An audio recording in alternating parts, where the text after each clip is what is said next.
नमस्कार, आप सभी का स्वागत है आपके अपने YouTube चैनल पर। तो आज के इस वीडियो में हम लोग डिस्कस करने वाले हैं कुछ इम्पोर्टेंट MCQ जो बायो से हैं और इसमें हम महत्वपूर्ण मल्टीपल चॉइस क्वेश्चंस को डिस्कस करने वाले हैं।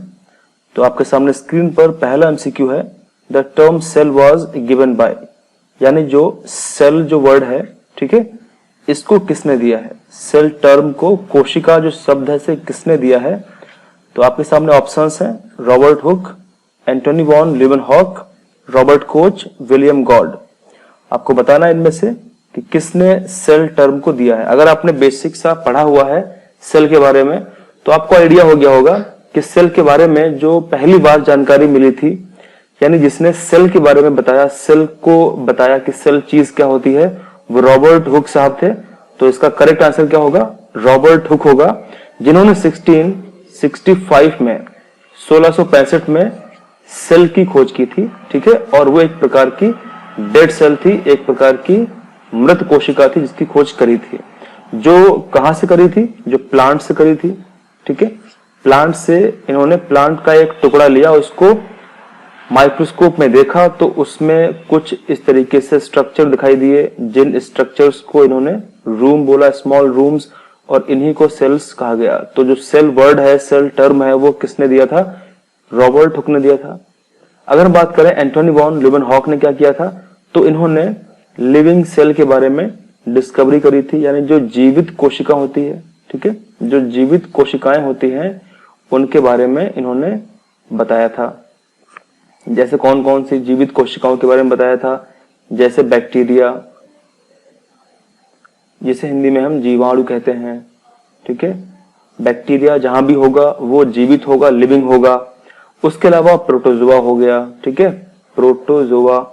उसके अलावा आरबीसी के बारे में बताया था। तो ये कुछ इंपॉर्टेंट डिस्कवरीज हुई थी सेल में जो रॉबर्ट हुक ने और एंटोनी वॉन ने किया था। उसके अलावा अगर बात करें रॉबर्ट कोच ने, तो रॉबर्ट कोच ने डिजीज के बारे में बहुत कुछ बताया है, किस तरीके से डिजीज फैलाते हैं बैक्टीरिया। और अगर बात करें विलियम गॉड के बारे में, तो विलियम गॉड का जो नाम है वो ग्रीन रेवोल्यूशन से संबंधित है। यानी अगर आपसे क्वेश्चन में पूछा जाता कि जो टर्म है ग्रीन रेवोल्यूशन, ठीक है, हरित क्रांति जिसको कहते हैं, हरित क्रांति, वो किसने दिया है, तो इसका आंसर क्या होता, विलियम गॉड। और हम सब जानते हैं कि जो ग्रीन रेवोल्यूशन है, इसके फादर कौन है, इसके जनक किसे कहा जाता है, तो आप लोग कमेंट करके तुरंत बताएं। तो इसका आंसर है नॉर्मन बोरलॉग, ठीक है। क्या इसका आंसर है, नॉर्मन बोरलॉग। इन्हें कहा जाता है फादर ऑफ ग्रीन रेवोल्यूशन। लेकिन अगर हम बात करें इंडिया में, तो सभी को पता है MS स्वामीनाथन को कहा जाता है, ठीक है, father of green revolution in India. Bharat में हरित क्रांति के जनक किसे कहा जाता है, नॉर्मन बोरलॉग को नहीं कहा जाता है, MS स्वामीनाथन को कहा जाता है। और अगर बात आएगी वर्ल्ड की, तो वर्ल्ड में हम बात करेंगे नॉर्मन बोरलॉग के बारे में, ठीक है। इतना आप लोग ध्यान रखेंगे।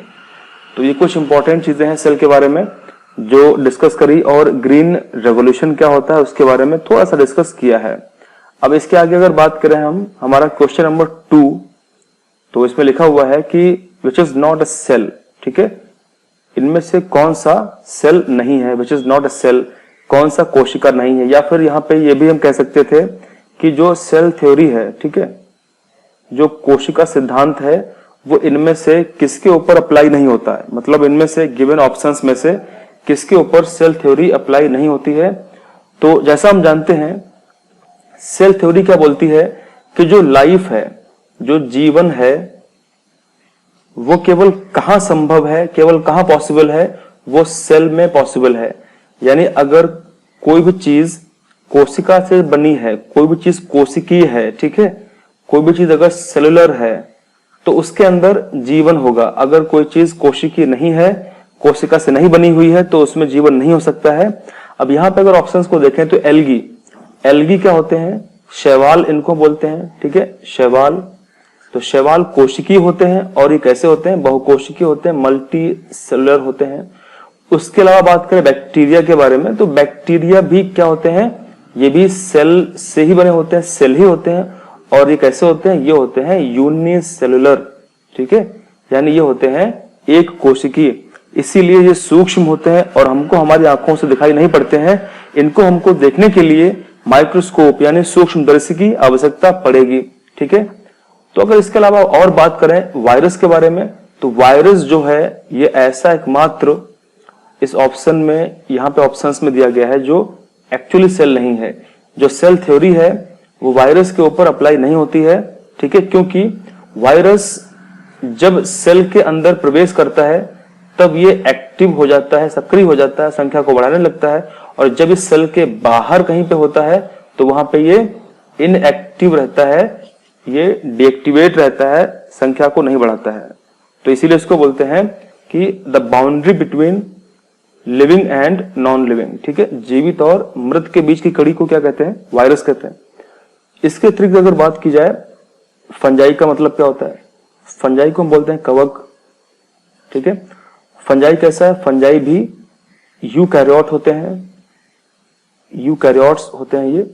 और इसमें मोस्टली जो भी चीजें होती हैं वो किससे मिलकर के बनी होती हैं? वो बनी होती है मल्टी सेल से, ठीक है, मल्टी सेल से मिलकर के बनी होती है, यानी बहुत सारी सेल्स होती हैं जो इन ऑर्गेनिज्म को बनाती हैं। यहाँ पे केवल एक ऐसा था बैक्टीरिया जो है यूनिसेलुलर, बाकी लेकिन फंगस के अंदर, फंजाई के अंदर भी कुछ चीजें ऐसी होती हैं जो यूनिसेलुलर होती हैं, एक कोश की होती हैं। जैसे ईस्ट, ईस्ट की अगर बात करें, जो खमीर होता है ये कैसा होता है? ये एक कोश की होता है। तो इसके अंतर्गत हम लोगों ने 4 ऑप्शंस को देखा है। अब इसके आगे हम लोग डिस्कस करते हैं नेक्स्ट क्वेश्चन।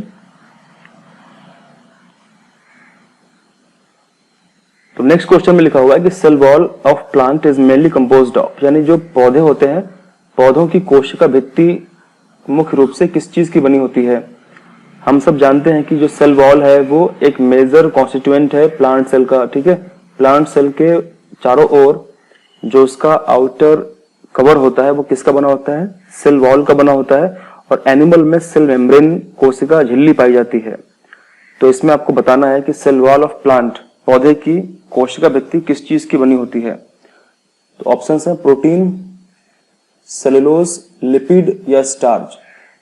तो ये बहुत ही बेसिक सा क्वेश्चन है। हम सब जानते हैं कि पौधों की जो कोशिका भित्ति है वो बनी होती है सेलुलोज की, जो एक प्रकार का कार्बोहाइड्रेट होता है, ठीक है। और बाकी प्रोटीन, लिपिड या स्टार्च ये इसके आंसर नहीं होंगे। तो इसका सही आंसर क्या होगा? इसका सही आंसर होगा सेलुलोज। क्लियर है? आप लोग एक क्वेश्चन बताएं कि जो फंगस होता है, फंजाई, इसकी स्टडी क्या होती है? ठीक है, अगर हमको फंजाई के बारे में स्टडी करना है तो वो कौन सी ब्रांच है, शाखा, जिसके अंतर्गत हम फंजाई के बारे में स्टडी करेंगे? तो इसका आंसर क्या होगा? माइकोलॉजी।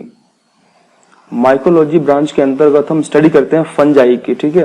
वहीं पे अगर हम बात करें एल्गी के बारे में, जो शैवाल होते हैं जिनके अंदर क्लोरोफिल होती है और जो सूरज की रोशनी में भोजन पकाते हैं, फोटोसिंथेसिस की प्रोसेस करते हैं, एल्गी की कौन सी ब्रांच होती है जिसके अंतर्गत हम एल्गी के बारे में स्टडी करते हैं? तो इसका आंसर क्या होगा?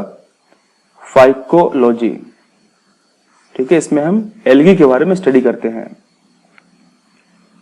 क्वेश्चन नंबर नेक्स्ट 4 की बात करते हैं। इसमें लिखा है कि why lysosomes are called suicidal bags of cell, यानी लाइसोसोम को कोशिका की आत्महत्या की थैली क्यों कहा जाता है? हम सब जानते हैं कि सेल के अंदर लाइसोसोम एक विशेष प्रकार के सेल ऑर्गेनेल्स होते हैं, यानी कोशिकांग होते हैं, ठीक है। अगर आपने सेल चैप्टर पढ़ा है तो आपको आइडिया होगा कि कोशिकांग क्या होते हैं और कौन कौन से टाइप्स के सेल ऑर्गेनेल्स पाए जाते हैं। तो लाइसोसोम को क्यों कहा जाता है कोशिका की आत्महत्या की थैली, आपको बताना है। तो यहाँ पे ऑप्शंस आपके सामने दिए गए हैं, क्योंकि इनमें पैरासिटिक एक्टिविटी होती है, यानी परजीवी गतिविधि होती है।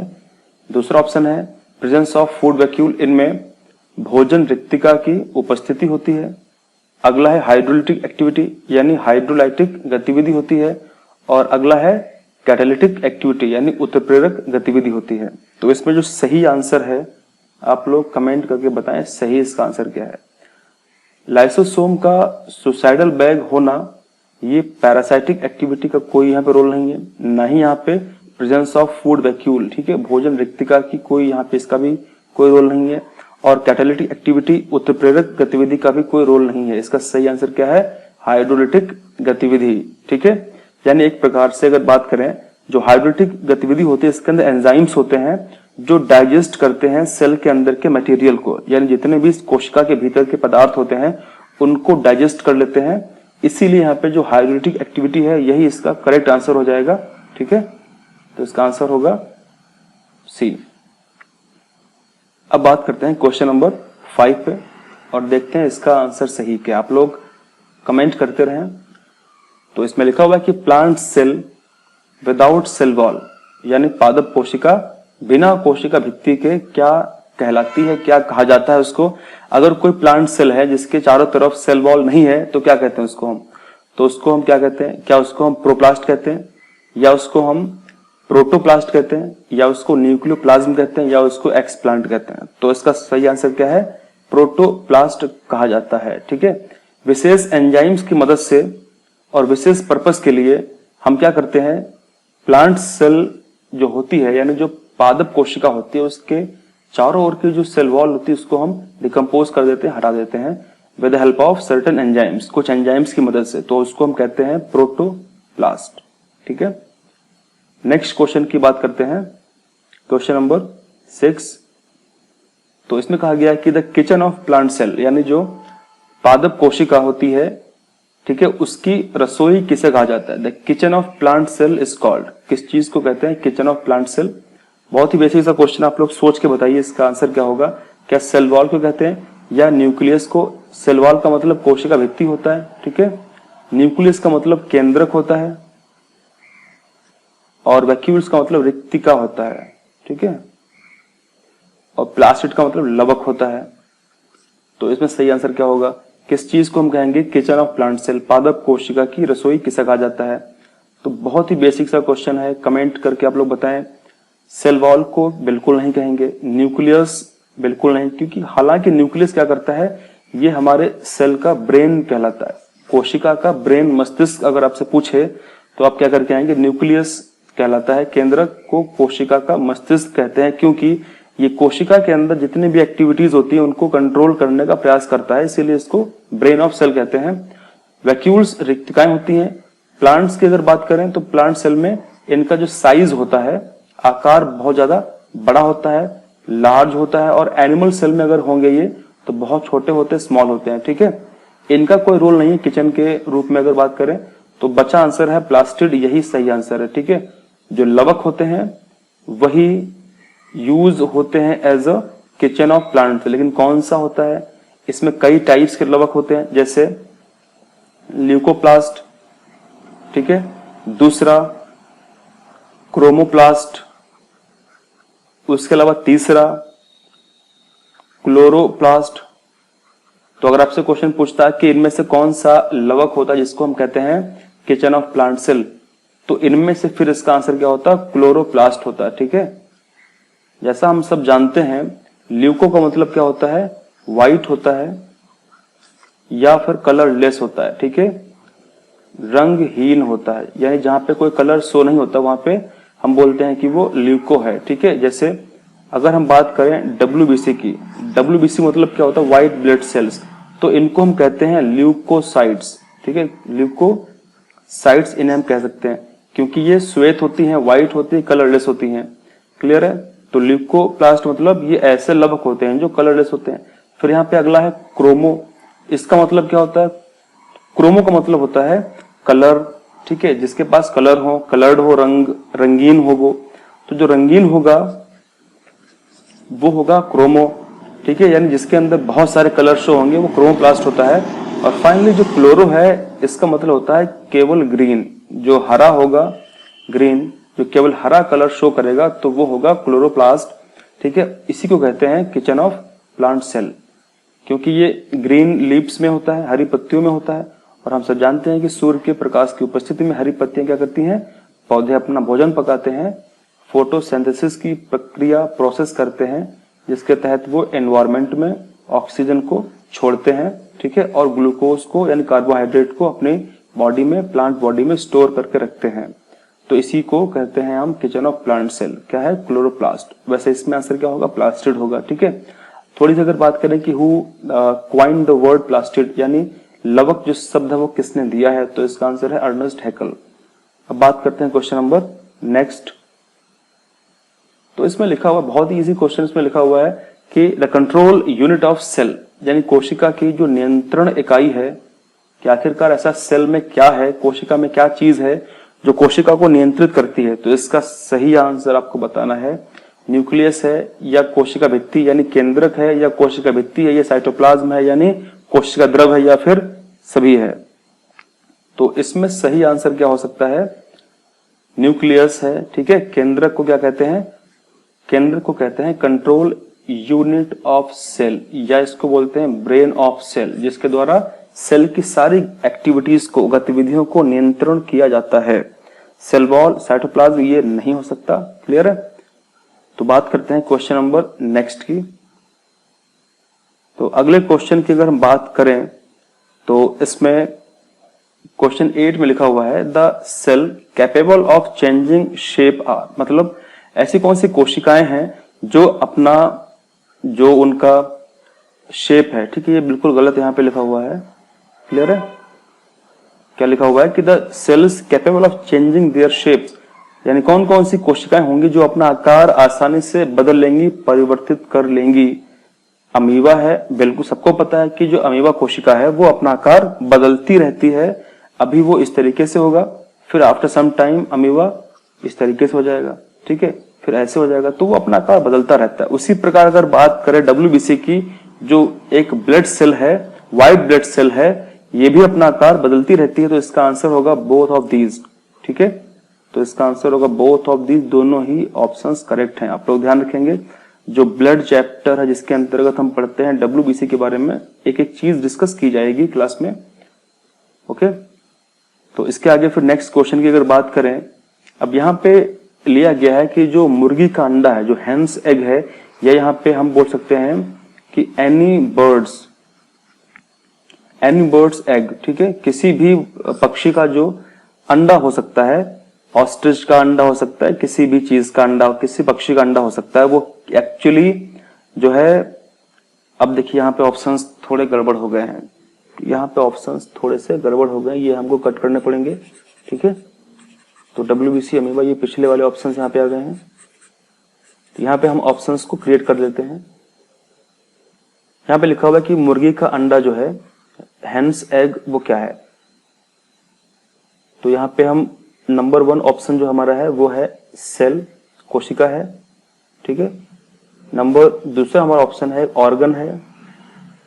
ठीक है, फिर जो तीसरा हमारा ऑप्शन है A+B है, और चौथा हमारा ऑप्शन है नन ऑफ दीज है। ठीक है, आपको बताना है कि मुर्गी का अंडा जो है वो क्या है, क्या कोशिका है या अंग है, या कोशिका और अंग दोनों यानी A+B है, या फिर इनमें से कोई नहीं। तो इसका सही आंसर क्या होगा? इसका सही आंसर होगा ऑप्शन नंबर A। क्या है? एक सेल है। ठीक है, आप लोग ध्यान रखेंगे कि जो मुर्गी का अंडा है वो क्या एक प्रकार के सेल है। और अगर आपसे पूछे कि सबसे बड़ी कोशिका क्या है, तो आप बताएंगे शुतुरमुर्ग का अंडा यानी ऑस्ट्रिच का एग है। ठीक है, तो कभी कभी कुछ क्वेश्चंस में गड़बड़ी हो जाती है, जैसे यहाँ पे ऑप्शंस में कुछ दिक्कत हुई, कोई बात नहीं। आगे देखते हैं क्वेश्चन नंबर जो आज का लास्ट है उसको देखते हैं। इसमें लिखा हुआ है कि हु डिस्कवर्ड न्यूक्लियस इन 1831, यानी 1831 में किस सज्जन ने न्यूक्लियस यानी केंद्रक की खोज करी। ऑप्शंस दिए गए हैं Robert Hooke, Robert Brown, Rudolf Virchow, या फिर स्वान। तो ये बहुत ही बेसिक सा क्वेश्चन, सबको पता होना चाहिए। न्यूक्लियस की केंद्रक की खोज 1831 में किसने करी थी? रॉबर्ट ब्राउन ने करी थी। रॉबर्ट हुक ने क्या किया था? रॉबर्ट हुक ने सेल के बारे में डिफाइन किया था, सेल वर्ड दिया था, सेल को पहली बार जो है वो डिस्कवर किया था। उसके अलावा बात की जाए अगर आपके सामने जो अगला ऑप्शन है रुडोल्फ वर्शो, इन्होंने 1858 में क्या किया था? इन्होंने सजेस्ट किया था एक थ्योरी जिसमें बोला गया था कि जो सेल्स होती हैं, ठीक है, वो पहले से उपस्थित यानी जो पहले से मौजूद जो सेल्स होंगी उन्हीं से उत्पन्न होती रहती हैं, ठीक है। यानी प्री एग्जिस्टिंग सेल से ही सेल्स बनती रहती हैं और पहले वाली सेल्स मरती रहती हैं और ये प्रोसेस चलती रहती है जब तक है जान तब तक।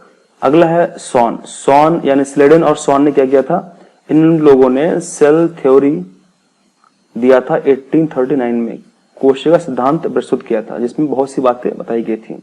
तो आज के इस वीडियो में हम लोगों ने 10 क्वेश्चंस को देखा। आई होप कि आप लोगों को ये क्वेश्चन समझ में आए होंगे और आप लोगों ने इन क्वेश्चंस को बनाया होगा। आप लोग अपना स्कोर शेयर करें कि आप लोगों को इन 10 क्वेश्चंस में से कितने क्वेश्चंस पता थे, ठीक है। अगर आपको 10 पता थे, अगर आपको 10 में 10 पता थे तो आप 10 में 10 लिखें। अगर आपको 5 पता थे तो आप 5 लिखें, लेकिन डेफिनेटली कमेंट सेक्शन में पार्टिसिपेट करें। तो मिलते हैं अगले वीडियो में। Thank you very much. Thank you lot. जय हिंद।